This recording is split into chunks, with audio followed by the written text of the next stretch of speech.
കർത്താവിൻ്റെ അതിപരിശുദ്ധ നാമത്തിന് സ്തോത്രം ചെയ്യുന്നു. ബെറാക്ക ഇന്റർനാഷണൽ മിനിസ്ട്രീസ് ഒരുക്കുന്ന ദ വേർഡ് ഓഫ് ട്രൂത്ത് എന്ന വേദ പഠന പരമ്പര നിങ്ങൾക്ക് അനുഗ്രഹപ്രദമാകുന്നു എന്നറിഞ്ഞതിൽ ഞങ്ങൾ ദൈവത്തെ സ്തുതിക്കുന്നു. സത്യസുവിശേഷം കലർപ്പില്ലാതെ നിങ്ങളിലേക്ക് എത്തിക്കുക എന്ന ലക്ഷ്യത്തോടു കൂടിയാണ് ഈ സെഷനുകൾ ആവിഷ്കരിച്ചിരിക്കുന്നത്. ഇന്നത്തെ ബൈബിൾ ക്ലാസ് എടുക്കുന്നത് കർത്താവിൻ്റെ വിലയേറിയ ദാസൻ പാസ്റ്റർ PT തോമസ് സാറാണ്. പ്രാർത്ഥനയോടെ നമുക്ക് ദൈവസന്നിധിയിലായിരിക്കാം. ദൈവം നമ്മളെ ധാരാളമായി അനുഗ്രഹിക്കട്ടെ. കർത്താവിൻ്റെ അതിപരിശുദ്ധമായ തിരുനാമം ഇന്നുമെന്നും എന്നേക്കും വാഴ്ത്തപ്പെടുമാറാകട്ടെ. ഞങ്ങളെ ശ്രദ്ധിക്കുന്ന പ്രിയരും ബഹുമാന്യരുമായ എല്ലാ സഹോദരങ്ങൾക്കും യേശുക്രിസ്തുവിൻ്റെ പരിശുദ്ധമായ തിരുനാമത്തിൽ ഹൃദയപൂർവ്വമായ സ്നേഹവന്ദനങ്ങൾ അറിയിക്കുന്നു. റോമാലേഖനം തുടർച്ചയായി നാം ചിന്തിച്ചു വരികയാണല്ലോ. റോമാലേഖനത്തിൻ്റെ 9-ാമത്തെ അധ്യായത്തിൻ്റെ 30-ാമത്തെ വാക്യം വരെ നമ്മൾ കഴിഞ്ഞ ദിവസങ്ങളിൽ ചിന്തിച്ചു. തുടർന്നുള്ള അല്പം കാര്യങ്ങൾ കൂടി നമുക്ക് വേഗം ചിന്തിക്കാം. നമ്മൾ അതിൻ്റെ പശ്ചാത്തലം പറഞ്ഞതൊന്നും നിങ്ങൾ മറന്നു പോകരുത്. 9, 10, 11 അധ്യായങ്ങൾ, ഈ അധ്യായങ്ങൾ അതുവരെ പൗലോസ്ലീഹ പറഞ്ഞു വന്നിരുന്നതിൻ്റെ ഒരു കൺക്ലൂഷൻ എന്ന നിലയിലാണ്. നാം ദൈവവചനത്തെ പരിശോധിക്കുമ്പോൾ ഈ 66 പുസ്തകങ്ങളിൽ 39 പുസ്തകങ്ങളും പഴയ നിയമമാണ്. ഈ പഴയ നിയമം ഇസ്രായേലിൻ്റെ ചരിത്രവും ഇസ്രായേലിനുള്ള ദൈവത്തിൻ്റെ ഇടപെടലുകളും അവരുടെ പിന്മാറ്റവും അവരുടെ മടങ്ങിവരവും ദൈവം അവരോട് ഇടപെട്ട പ്രത്യേക നിലകളും അതിനേക്കാളെല്ലാം പ്രധാനമായി അവരോടുള്ള ദൈവത്തിൻ്റെ ഇടപെടലിൽ മശിഹായെക്കുറിച്ചുള്ള പ്രവചനങ്ങളും വാഗ്ദത്തങ്ങളും ഇവയാണ് നാം പഴയ നിയമത്തിൽ പ്രധാനമായും കാണുന്നത്. അപ്പോൾ യഹൂദന്മാരുടെ മതഗ്രന്ഥം എന്ന് വേണമെങ്കിൽ പഴയ നിയമത്തെ പറയുന്നതിൽ വലിയ തെറ്റുണ്ടെന്ന് തോന്നുന്നില്ല. മതഗ്രന്ഥം എന്നുള്ളതിനേക്കാൾ ഇസ്രായേല്യർക്ക് ദൈവം തന്നെക്കുറിച്ച് തന്നെയും മനുഷ്യനെക്കുറിച്ചും കൊടുത്ത വെളിപ്പാടുകളുടെ രേഖ, അങ്ങനെ പറയുന്നതായിരിക്കും കൂടുതൽ കൃത്യം. ദൈവം തന്നെക്കുറിച്ചും മനുഷ്യനെക്കുറിച്ചും ദൈവിക കാര്യപരിപാടിയെ സംബന്ധിച്ചും ദൈവം ഇസ്രായേലിലൂടെ മനുഷ്യവർഗത്തിന് നൽകിയ വെളിപ്പാടിൻ്റെ രൂപരേഖയാണ് പഴയ നിയമം. അപ്പോൾ ഇസ്രായേലിനാണല്ലോ അത് കൊടുത്തത്. അതിൻ്റെ പ്രസക്തി എന്താണ്? നമുക്കതെങ്ങനെ പ്രധാനമായിരിക്കുന്നു? അങ്ങനെ ചോദിക്കുന്നവരുണ്ട്.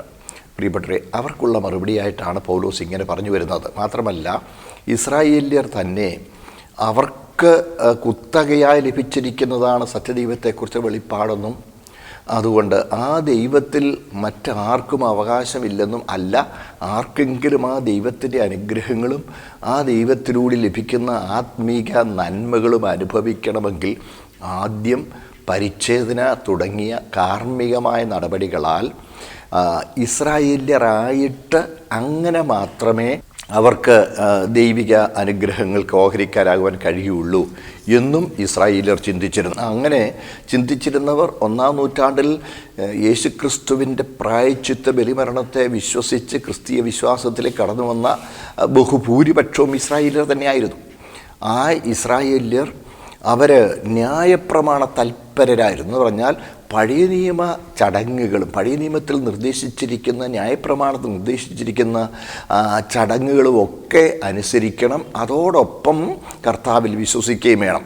തീർച്ചയായിട്ടും പഴയ നിയമ തിരുവെഴുത്തുകളിൽ വാഗ്ദത്തം ചെയ്യപ്പെട്ട മശിഹായാണ് യേശുക്രിസ്തു. പഴയ നിയമ തിരുവെഴുത്തുകളുടെ നിവൃത്തിയായിട്ടാണ് യേശുക്രിസ്തുവിൻ്റെ ജനനവും ജീവിതവും ക്രൂശുമരണവും ഉയിർത്തെഴുന്നേൽപ്പും സ്വർഗാരോഹണവും എന്നുള്ളത് അതായിരുന്നു പ്രധാനമായിട്ടും ആദിമ അപ്പസ്തോലന്മാർ പ്രസംഗിച്ചിരുന്ന പ്രധാന സത്യം. അങ്ങനെ അവർ അത് പ്രസംഗിച്ചിരുന്നത് കൊണ്ട് അപ്പോൾ പഴയ നിയമ തിരുവെഴുത്തുകളിൽ പറഞ്ഞിരിക്കുന്ന ഈ അനുഗ്രഹങ്ങൾ മശിഹായിലൂടെ നമുക്കെല്ലാവർക്കും ഇസ്രായേലിന് ലഭിച്ചിരിക്കുന്നുവെന്നും ഇസ്രായേലിന് മാത്രമാണ് അതിൽ അവകാശമെന്നുമുള്ളത് അവർ നിഷ്കർഷയായി അങ്ങനെ കരുതുകയും ഇതര ജാതികളിൽ നിന്ന് പിന്നെ കർത്താവിൽ വിശ്വസിച്ച് മുൻപോട്ട് വന്ന ആളുകൾ അവർ പരിച്ഛേദനയേറ്റ് അവർ ഇസ്രായേല്യ പാരമ്പര്യത്തിലേക്ക് വന്ന ശേഷം മാത്രമേ അവർക്ക് ആത്മരക്ഷ പ്രാപിക്കുവാൻ കഴിയുള്ളൂ എന്നും അവരെ സഭകളിൽ പോലും പഠിപ്പിക്കുവാൻ തുടങ്ങി.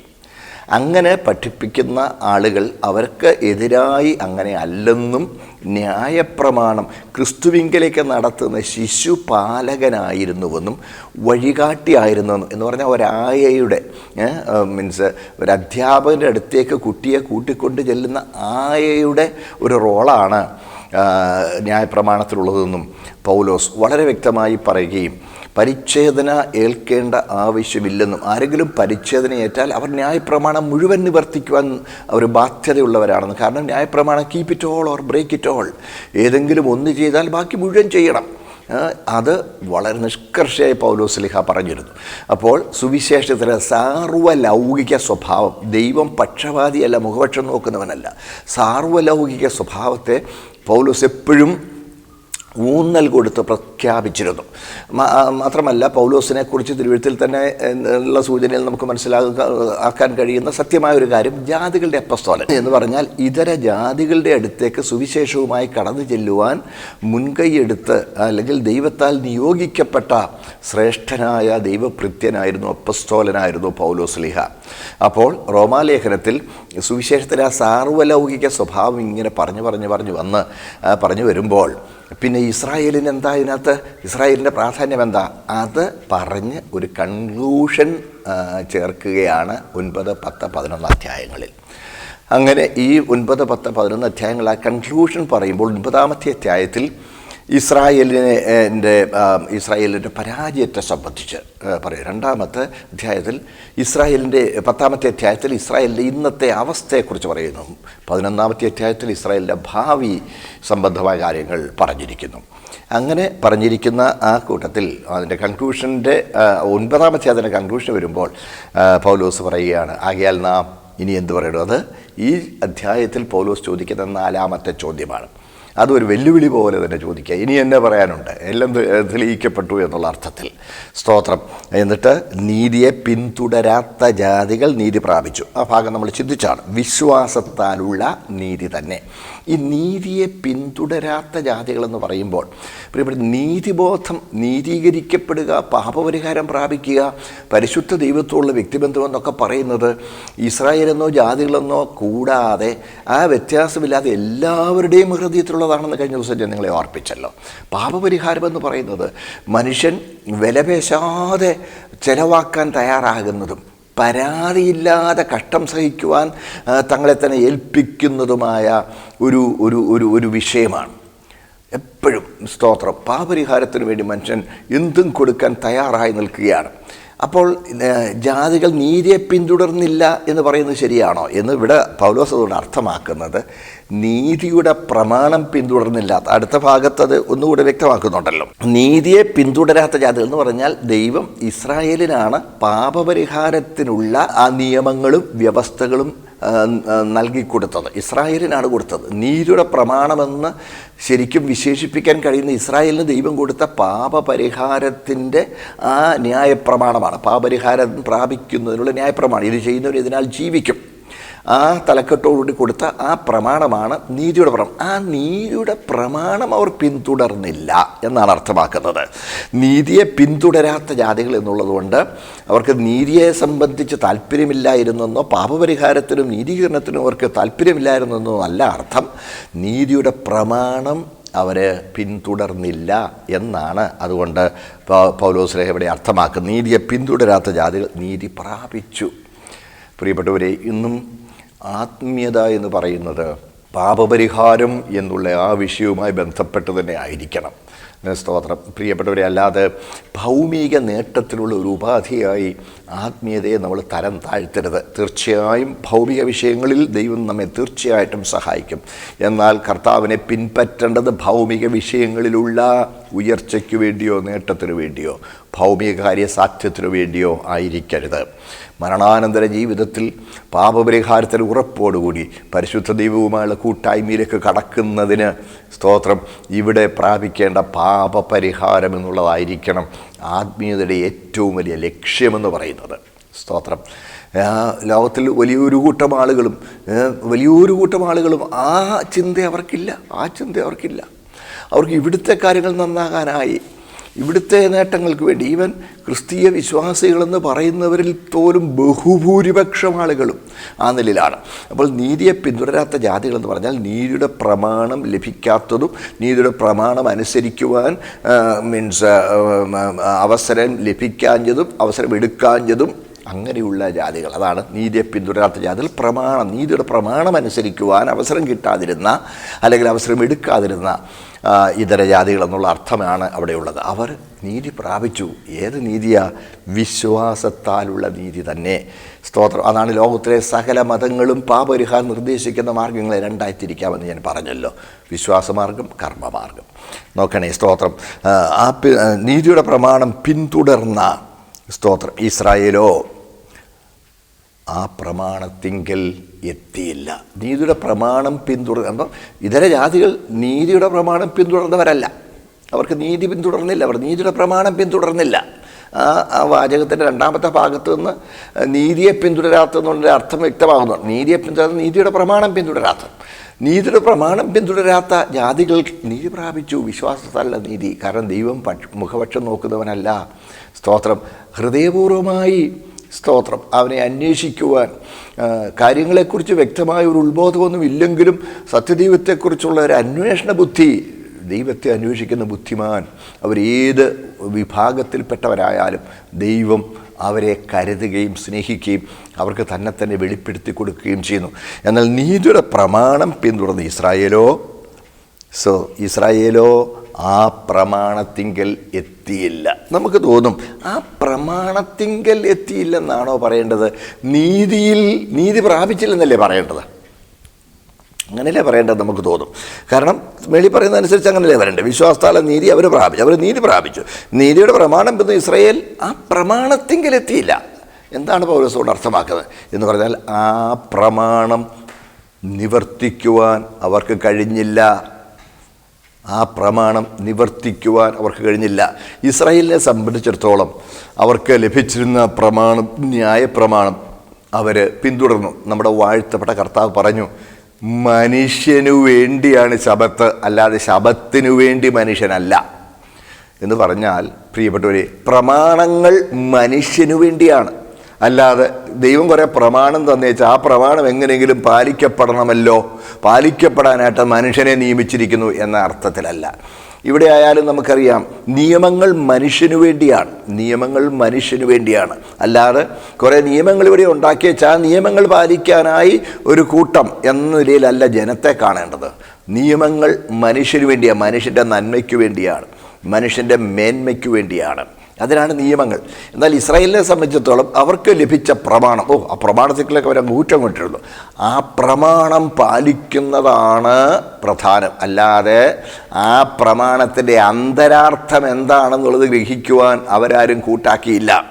മാത്രമല്ല, ആ പ്രമാണം പാലിക്കുന്നതിന് ദൈവം നിയമിച്ചിരുന്ന വ്യവസ്ഥ, എന്നെ സ്നേഹിച്ച് എൻ്റെ കൽപ്പനകൾ പ്രമാണിക്കണം, ദൈവത്തെ സ്നേഹിക്കണമെന്നാണ് ദൈവം ആഗ്രഹിച്ചതും. സ്തോത്രം. അവർക്ക് പ്രമാണം കൊടുക്കുമ്പോൾ തന്നെ ദൈവം അങ്ങനെയാണ് പ്രമാണം കൊടുത്തത്. എന്നെ സ്നേഹിച്ച് എൻ്റെ കൽപ്പനകൾ പ്രമാണിക്കുന്നവർക്ക് 1000 തലമുറ വരെ ദയ കാണിക്കും. അപ്പോൾ നോക്കണേ, അപ്പോൾ സ്നേഹിച്ച് പ്രമാണിക്കണം. അപ്പോൾ ദൈവത്തെ സ്നേഹിച്ച് ആ പ്രമാണം പ്രമാണിച്ചെങ്കിൽ മാത്രമേ ആ പ്രമാണത്താലുള്ള നിത്യജീവൻ പ്രാപിക്കുവാൻ, നീതീകരണം പ്രാപിക്കുവാൻ, പാപപരിഹാരം പ്രാപിക്കാൻ, ദൈവത്തോടുള്ള വ്യക്തിബന്ധം അനുഭവിക്കുവാൻ അവർക്ക് കഴിയുമായിരുന്നുള്ളൂ. അവർ ദൈവത്തെ സ്നേഹിക്കുന്നില്ല. പിന്നെ എന്താ? അവർക്ക് പ്രമാണം. ആ പ്രമാണം ആചരിക്കുക, ആ പ്രമാണം അനുഷ്ഠിക്കുക എന്നുള്ളതായിരുന്നു അവർക്ക് പ്രധാനമായിരുന്നു. കാര്യം മനുഷ്യനു വേണ്ടി നിയമമെന്നല്ല, നിയമത്തിനു വേണ്ടി മനുഷ്യൻ എന്നവർ ചിന്തിച്ചു. അതുകൊണ്ടാണല്ലോ വാഴ്ത്തപ്പെട്ട കർത്താവിനെതിരെയുള്ള ഒരു വലിയൊരു ആരോപണം എന്ന് പറഞ്ഞാൽ അവൻ ശബത്ത് ലംഘിച്ചു എന്നൊക്കെയായിരുന്നു. കർത്താവ് ഒരിക്കലും ശബത്ത് ലംഘിച്ചില്ല. കർത്താവ് വലിയൊരു വിപ്ലവകാരി. അതുവരെ ഉണ്ടായിരുന്ന യാഥാസ്ഥിതികമായ എല്ലാ പ്രമാണങ്ങളെയും തച്ചുടയ്ക്കാൻ കച്ചുകെട്ടി അങ്ങനെയൊന്നും ആയിരുന്നില്ല. കർത്താവ് ന്യായപ്രമാണത്തിന് കീഴെ ജനിച്ച് ന്യായപ്രമാണം തൻ്റെ ജീവിതം കൊണ്ടും തൻ്റെ യാഗമരണം കൊണ്ടും അതിൻ്റെ പൂർണ്ണതയിൽ തികവിൽ നിവർത്തിക്കുകയായിരുന്നു. സ്തോത്രം. അങ്ങനെ അതിൽ ആ ന്യായപ്രമാണം നിവർത്തിക്കുമ്പോൾ ഒരിക്കലും ശബത്ത് ലംഘിച്ചില്ല. പിന്നെ ശബത്തിൽ കർത്താവ് സൗഖ്യമാക്കിയല്ലോ. കർത്താവ് സൗഖ്യമാക്കിയപ്പോൾ നമുക്കറിയാം, 18 സംവത്സരമായി ഒട്ടുനിവരാൻ കഴിയാതെ കൂനിയായ ഒരു സ്ത്രീ 4 കാലേ നടന്ന പോലെ ആയിരിക്കും, നടക്കുന്ന പോലെ നടന്നായിരിക്കും അന്നും സിനഗോഗിലെത്തിയിട്ടുണ്ട്. കർത്താവ് ആ സ്ത്രീയെ സൗഖ്യമാക്കിയപ്പോൾ ശബത്ത സൗഖ്യമാക്കി എന്ന് പറഞ്ഞ് ആളുകൾ ബഹളം കൂട്ടി യേശുവിനെ വിമർശിക്കാൻ തുടങ്ങി. യേശു പറഞ്ഞു, കൊള്ളാം, ശബത്തിൽ നിങ്ങളുടെ കാളയോ കഴുതയോ കുഴി വീണാൽ നിങ്ങളതിനെ വലിച്ചു കയറ്റുകയില്ലേ, അതിന് വെള്ളം കൊടുക്കുകയില്ലേ? എന്നാൽ 18 സംവത്സരമായി സാത്താൻ ബന്ധിച്ചിരുന്ന അബ്രഹാമിൻ്റെ മകളായ ഇവളെ ശബത്ത് ദിവസത്തിൽ ബന്ധനം അഴിച്ചുവിടേണ്ടതല്ലയോ? ശബത്ത് മനുഷ്യന് വേണ്ടിയാണ്, അല്ലാതെ മനുഷ്യനെ ശബത്തിന് വേണ്ടിയല്ല. ഇസ്രയേലിന് പറ്റിയത് പ്രശ്നം ഇടാം. അവർ പ്രമാണമായിരുന്നു അവർക്ക് പ്രധാനം. എൻ്റെ പൊന്നു സൗരങ്ങൾ, ഇന്നും ചിട്ടവട്ടങ്ങളും കർമ്മങ്ങളും നടപടികളും അനുഷ്ഠാനങ്ങളും ആചാരങ്ങളുമാണ് മനുഷ്യന് പ്രധാനം. പ്രിയമുള്ളവരെ, പൂർവികന്മാർ ചില ആചാരങ്ങളും അനുഷ്ഠാനങ്ങളും ഒക്കെ നിയമിച്ചു വെച്ചത് മനുഷ്യ നന്മയ്ക്ക് വേണ്ടിയും ദൈവപ്രസാദം പ്രാപിക്കുന്നതിന് വേണ്ടിയും ഒക്കെ ആയിരുന്നു. എന്നാൽ ഇന്ന് ആ ദൈവപ്രസാദവും മനുഷ്യനന്മയും എന്നുള്ളത് അങ്ങ് കളഞ്ഞു വെച്ച് ഇത് പ്രമാണം പാലിക്കണം, പ്രമാണം പാലിക്കുന്നതാണ് പ്രധാനം എന്നുള്ളൊരു നിലയിലേക്ക് ഇന്ന് എത്തിച്ചേർന്നിരിക്കുകയാണ്. ഇസ്രായേലിന് പറ്റിയത് അവിടെയാണ് പരാജയം. നീതിയുടെ പ്രമാണം അവർ പിന്തുടർന്നു. അവർ നീതീകരണം പ്രാപിക്കുവാൻ ഈ പ്രമാണം മതിയായതാണ്. പ്രമാണത്തിൽ ഊറ്റം കൊണ്ടുകൊണ്ട് അതിൻ്റെ ചിട്ടവട്ടങ്ങളും കർമ്മങ്ങളും അനുഷ്ഠാനങ്ങളും ആചാരങ്ങളും അത് മുറ തെറ്റാതെ അവർ ചെയ്തിരുന്നു. പക്ഷേ അവർക്ക് അതിൻ്റെ പൂർണ്ണതയിൽ നിവർത്തിക്കുവാൻ കഴിഞ്ഞില്ല. അതിൻ്റെ ഫലമായി ആ പ്രമാണം ആചരിക്കുന്നവർക്ക് ദൈവം വാഗ്ദത്തം ചെയ്ത നീതീകരണം പ്രാപിക്കുവാനും അവർക്ക് കഴിഞ്ഞില്ല. സ്തോത്രം, എത്തിയില്ല. എന്തുകൊണ്ടാണത് കഴിയാഞ്ഞത്? വിശ്വാസത്താലല്ല, പ്രവർത്തികളാൽ അന്വേഷിച്ചത് കൊണ്ട് തന്നെ. അവർ ഇടർച്ചക്കല്ലിന്മേൽ തട്ടി ഇടറി. അവർ വിശ്വാസത്താലല്ല, അവർ പ്രവർത്തികളാലാണ്. കർമ്മങ്ങൾ കൊണ്ട്, അനുഷ്ഠാനങ്ങൾ കൊണ്ട്, ആചാരങ്ങൾ കൊണ്ട്. സ്തോത്രം, ദൈവത്തെ പ്രസാദിപ്പിക്കാം എന്ന ചിന്തയിൽ, നീതീകരണം പ്രാപിക്കാമെന്ന ചിന്തയിൽ അവർ പോവുകയായിരുന്നു. എന്നെ കേൾക്കുന്ന എൻ്റെ പ്രിയ സഹോദരങ്ങളെ, നമ്മളെ ഒരു നിമിഷം ഒന്ന് ആത്മശോധന ചെയ്യുന്നത് ഇവിടെ നന്നായിരിക്കും. അനുഷ്ഠാനങ്ങളും ആചാരങ്ങളും ചിട്ടവട്ടങ്ങളും, പ്രിയപ്പെട്ടവരെ, കീഴ്വഴക്കങ്ങളും അവയൊക്കെ മുറ തെറ്റാതെ ആ പഴയ ചടങ്ങുകളിൽ അല്പം പോലും വ്യതിയാനമുണ്ടാകാതെ ആചരിക്കുക എന്നുള്ളത് പല ആളുകളും വളരെ താല്പര്യമായി കാണുന്ന കാര്യമാണ്. എന്നാൽ പ്രിയപ്പെട്ടവരെ, അർത്ഥമില്ലാത്ത ആചാരങ്ങൾ കൊണ്ട് സത്യദൈവത്തെ പ്രസാദിപ്പിക്കുവാൻ ആർക്കും കഴിയുകയില്ല എന്നുള്ള തിരിച്ചറിവ് നമുക്കുണ്ടായിരുന്നെങ്കിൽ അനുഷ്ഠാനങ്ങളിൽ നിന്ന് ദൈവത്തിങ്കിലേക്ക് തിരിയുമായിരുന്നു. ഞാൻ ഈ ക്രിസ്തീയ വിശ്വാസികളെന്ന് പറയുന്ന ആളുകളുടെ പോലും അർത്ഥശൂന്യമായ പല നടപടികൾ കണ്ട് വളരെ ദുഃഖിച്ചിട്ടുണ്ട്. നിങ്ങളൊന്ന് ഓർത്ത് നോക്കണം, ബൈബിളിൽ ഒരിക്കലും പരിശുദ്ധാത്മാവ് നൽകാത്ത ഉപദേശങ്ങൾ ആചാരാനുഷ്ഠാനങ്ങളാക്കി, കർമാചാരങ്ങളാക്കിക്കൊണ്ട് നടക്കുക. പ്രവാചകൻ അതാ പറയുന്നത്.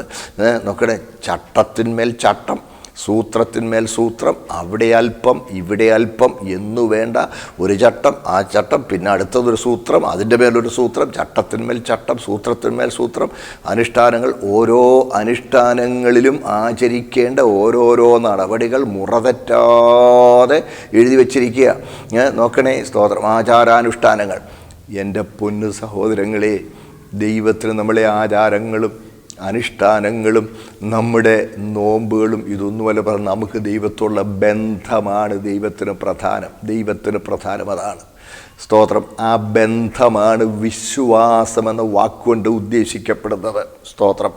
വിശ്വാസം എന്ന് പറയുന്നത് നമ്മൾ പൊതുവെ ഒരു സങ്കല്പം, അങ്ങനല്ല. വിശ്വാസം എന്ന് പറയുന്നത് ദൈവത്തോടുള്ള വ്യക്തിബന്ധമാണ്. ആ വ്യക്തിബന്ധത്തിലേക്ക് തൻ്റെ സൃഷ്ടികളായ, തൻ്റെ സ്നേഹഭാജനങ്ങളായ മനുഷ്യരെല്ലാവരും എത്തണം എന്നുള്ളത് ദൈവം ആഗ്രഹിക്കുന്നു. സ്തോത്രം. അപ്പോൾ വിശ്വാസത്താൽ മാത്രമേ ദൈവത്തെ പ്രസാദിപ്പിക്കാൻ കഴിയുള്ളൂ. ഈ വിശ്വാസം എന്ന് പറയുന്നത് ദയവായി നിങ്ങൾ തെറ്റായി ധരിക്കരുത്. നിങ്ങളൊന്ന് ഓർത്ത് നോക്കി, എന്നെ നിങ്ങൾ വിശ്വസിക്കുമെന്ന് പറയുമ്പോൾ എന്താ അതിൻ്റെ അർത്ഥം? എന്നെക്കുറിച്ച് നിങ്ങൾക്കൊരു നല്ല മതിപ്പ് തോന്നണം, മതിപ്പുണ്ടാകണമെന്നാണ്. അതല്ലേ അതിൻ്റെ അർത്ഥം. നിങ്ങൾ ഇതുപോലെ കർത്താവ് പറയുന്നു, എന്നെ വിശ്വസിക്കുക.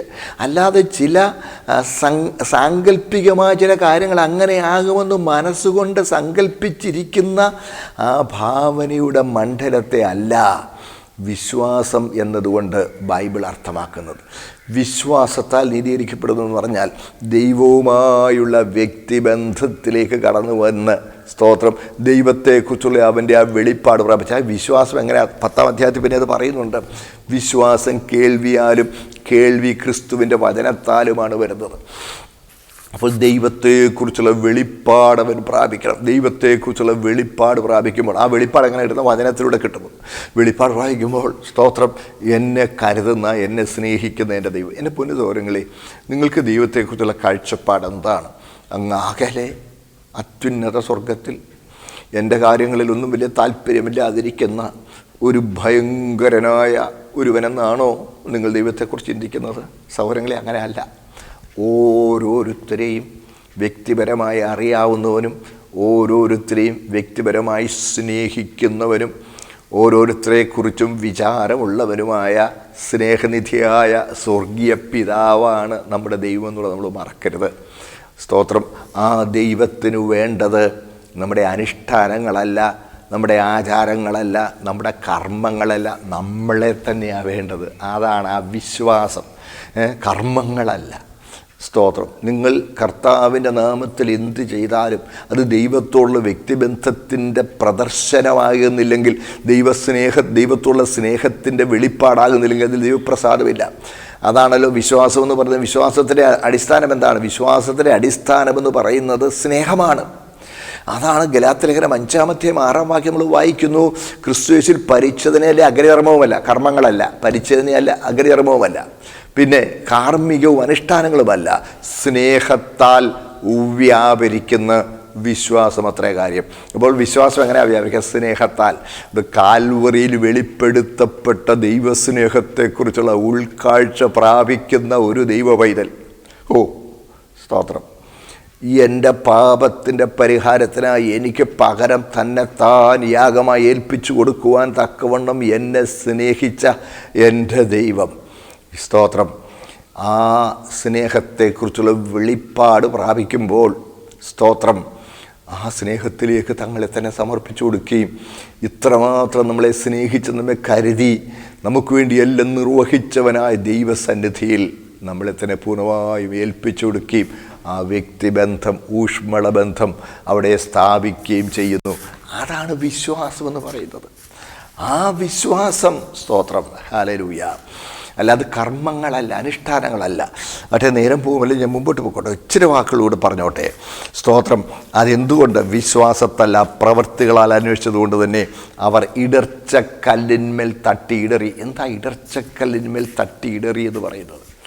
ഇവിടെ ശരിക്കും പറഞ്ഞാൽ സുവിശേഷത്തിൻ്റെ കേന്ദ്രമെന്ന് പറയുന്നത് ക്രൂശിക്കപ്പെട്ട ക്രിസ്തുവാണ്. ക്രൂശിക്കപ്പെട്ട ക്രിസ്തു, അത്ഭുതം ചെയ്യുന്ന മിശിഹായ അല്ല, ക്രൂശിക്കപ്പെട്ട ക്രിസ്തുവാണ് സുവിശേഷത്തിൻ്റെ കേന്ദ്രബിന്ദു. അപ്പം ക്രൂശിക്കപ്പെട്ട മശിഹ എന്ന് പറയുന്നത് ഇസ്രായേലിനെ സംബന്ധിച്ചിടത്തോളം അവർക്ക് ചിന്തിക്കാൻ കഴിയാത്തൊരു കാര്യമാണ്. നോക്കണേ, കാരണം മശിഹ എന്നേക്കും ഇരിക്കും, അതാണ് അവരുടെ വിശ്വാസം. മശിഹ മരണാതീതനാണ്, മശിഹ ദൈവമാണ്. മശിഹ ദൈവമാണെങ്കിൽ ദൈവം അമർത്യനാണ്, മരണത്തിന് മീതെയുള്ളവനാണ്. മരണത്തിന് അവൻ്റെ മേൽ ഒരധികാരവുമില്ല. അപ്പോൾ നോക്കണേ, അപ്പോൾ മശിഹായെക്കുറിച്ച് അവരുടെ ചിന്ത മരണമില്ലാത്തവനും എന്നേക്കും ഇരിക്കുന്നവനും, പിന്നെ വന്ന് റോമാ സർക്കാരിനെ കീഴ്പ്പെടുത്തി റോമാ സൈന്യത്തെ പരാജയപ്പെടുത്തി അവരുടെ രാജ്യം സ്വതന്ത്രമാക്കി മനോഹരമായ സമത്വസുന്ദരമായ ഒരു സാമ്രാജ്യം സ്ഥാപിക്കുന്ന രാജാവ്, ഒരു രാഷ്ട്രീയ മിശിഹ, അതായിരുന്നു അവരുടെ സ്വപ്നം, അവരുടെ പ്രതീക്ഷ. പക്ഷേ കർത്താവ് അങ്ങനെയായിരുന്നില്ല. കർത്താവ് വന്ന് തന്നെ യാഗമായി ഏൽപ്പിക്കുന്നുവെന്നു. അതാണ് ക്രൂശ്. അവർക്ക് ഇടർച്ചയായിരുന്നു. ക്രൂശിക്കപ്പെട്ട ക്രിസ്തു എന്നുള്ളത് അവൾ തട്ടി. അതുവരെയൊക്കെ അവർക്ക് അംഗീകരിക്കാം, യേശുവിനെ അംഗീകരിക്കാം. പക്ഷേ ക്രൂശിക്കപ്പെട്ട മിശിഹ എന്ന് പറയുമ്പോൾ അവർക്കത് ഉൾക്കൊള്ളാൻ ബുദ്ധിമുട്ടാണ്. അതാ ഇവിടെ പറയുന്നത്, ഇടർച്ചക്കലിന്മേൽ തട്ടി അവരിടറിപ്പോയി. സ്തോത്രം.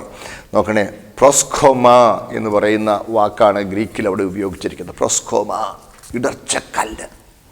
സ്തോത്രം. വീട് പണിയുന്നവർ തള്ളിക്കളഞ്ഞ കല്ല് മൂലക്കല്ലായി തീർന്നിരിക്കുന്നു. അത് ഇടർച്ചക്കല്ല് പോലെ ഇസ്രായേലിനെ സംബന്ധിച്ച്, സ്തോത്രം, അവർക്ക് ഉൾക്കൊള്ളുവാൻ കഴിയുന്നില്ല. കാര്യം ക്രൂശ് എന്ന് പറയുമ്പോൾ അവരുടെ പ്രമാണത്തിൽ മരത്തിന്മേൽ തൂങ്ങുന്നവൻ ശപിക്കപ്പെട്ടവനാണ്. മരത്തിന്മേൽ തൂങ്ങുന്നവൻ ശപിക്കപ്പെട്ടവനാണെന്നുള്ള പ്രമാണം കിടക്കുമ്പോൾ മശിഹ മരത്തിന്മേൽ തൂങ്ങിയെന്ന് പറയുമ്പോൾ മശിഹ ശപിക്കപ്പെട്ടവനെന്ന് വരികയല്ലേ?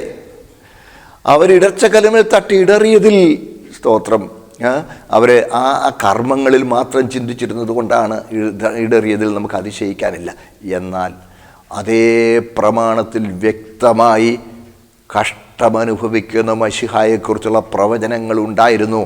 അവരത് കാണാൻ കൂട്ടാക്കിയില്ല, അവരത് ശ്രദ്ധിച്ചില്ല. യെശയ്യാവിൻ്റെ പ്രവചനം 53-ാം അധ്യായവുമൊക്കെ ക്രൂശിക്കുകയും 22-ാമത്തെ സങ്കീർത്തനമൊക്കെ ക്രൂശിക്കപ്പെടുന്ന മശിഹായെക്കുറിച്ചുള്ള വ്യക്തമായ വെളിപ്പാടല്ലേ. മാത്രമല്ല മശിഹ താൻ തന്നെ വന്നിവിടെ എത്രയോ പ്രാവശ്യം ആവർത്തിച്ച് അവിടുന്ന് ക്രൂശിക്കപ്പെടുമെന്നും അടക്കപ്പെടുമെന്നും ഉയർത്തി നിൽക്കുമെന്നും പറഞ്ഞു. സ്തോത്രം. അതൊന്നും അവർ തിരിച്ചറിഞ്ഞില്ല. അതവർക്ക് ഇടർച്ചക്കല്ലായി, അതിന്മേൽ തട്ടി ഇടറി. അവർക്ക് വിശ്വസിക്കാൻ കഴിഞ്ഞില്ല. സ്തോത്രം. എനിക്കറിയാം, സമയം പോയി.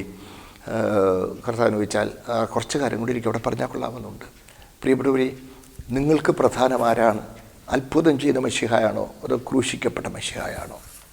ക്രൂശിക്കപ്പെട്ട മശിഹ ബലഹീനനല്ലേ? അയ്യോ, ആരൊക്കെയോ പറയുന്നു പോലും ക്രൂശീകരണം കർത്താവിൻ്റെ ഒരു ബലഹീനതയായിരുന്നു. ക്രൂശിക്കപ്പെട്ട ക്രിസ്തു അല്ല നമുക്ക് വേണ്ടത്, അത്ഭുതം ചെയ്ത മശിഹായ നമുക്ക് വേണ്ടതെന്നൊക്കെ പറഞ്ഞു. അതൊക്കെ അബദ്ധമാണ്. ബൈബിൾ പറയുന്നത് അങ്ങനല്ല. ക്രൂശിക്കപ്പെട്ട ക്രിസ്തുവാണ് സുവിശേഷത്തിൻ്റെ കേന്ദ്രബിന്ദു. സ്തോത്രം. എനിക്കോ നമ്മുടെ കർത്താവായ യേശു ക്രിസ്തുവിൻ്റെ ക്രൂശിലല്ലാതെ പ്രശംസിപ്പാൻ ഇടവരരുത്. അതെ, എന്നെ സ്നേഹിച്ച് എനിക്ക് പകരം യാഗമാകുവാൻ തക്കവണ്ണം തന്നെ ഏൽപ്പിച്ചു കൊടുത്ത എൻ്റെ കർത്താവ്, അതായിരിക്കട്ടെ നമ്മുടെ ഹൃദയത്തിൻ്റെ ഹരം. ക്രൂശിക്കപ്പെട്ട ക്രിസ്തു നമ്മുടെ ഹൃദയത്തിൻ്റെ ആവേശമായിരിക്കട്ടെ. അതൊരിക്കലും ഇടർച്ചക്കല്ലാകരുത്. ഈശ്വരന് പറ്റിയ പരാജയം അവിടെയാണ്. സ്തോത്രം. നമുക്ക് ക്രൂശിക്കപ്പെട്ട ക്രിസ്തുവിൽ പ്രശംസിക്കാം. കർത്താവ് നമ്മെ അതിന് സഹായിക്കട്ടെ. ഒരു വാക്ക് പ്രാർത്ഥിക്കാം. സ്വർഗീയ പിതാവേ, ഞങ്ങളെ സ്നേഹിച്ച് ഞങ്ങൾക്ക് പകരം യാഗമരണം വരിപ്പാൻ തക്കണം അങ്ങേ തന്നെ ഏൽപ്പിച്ചു തന്നതിനാൽ അങ്ങയുടെ സ്നേഹത്തെക്കുറിച്ച് അവിടുന്ന് ഞങ്ങൾക്ക് വെളിപ്പെടുത്തി തന്നല്ലോ. ആ സ്നേഹത്തെ തിരിച്ചറിയുകയും അംഗീകരിക്കുകയും ചെയ്യുവാൻ ഞങ്ങൾക്ക് തിരുമേനി കൃപ തന്നതിനാൽ സ്തോത്രം. ആ സ്നേഹത്തിൽ നിലനിൽക്കുവാൻ ഞങ്ങൾക്ക് കൃപ നൽകണമേ.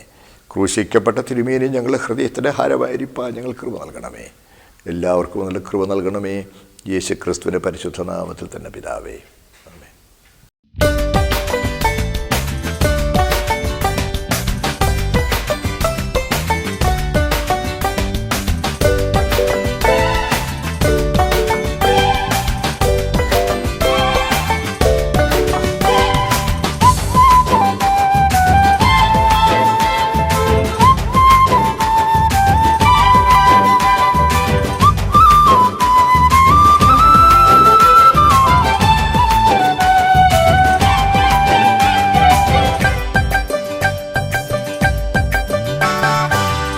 വിശ്വാസയാത്രയിത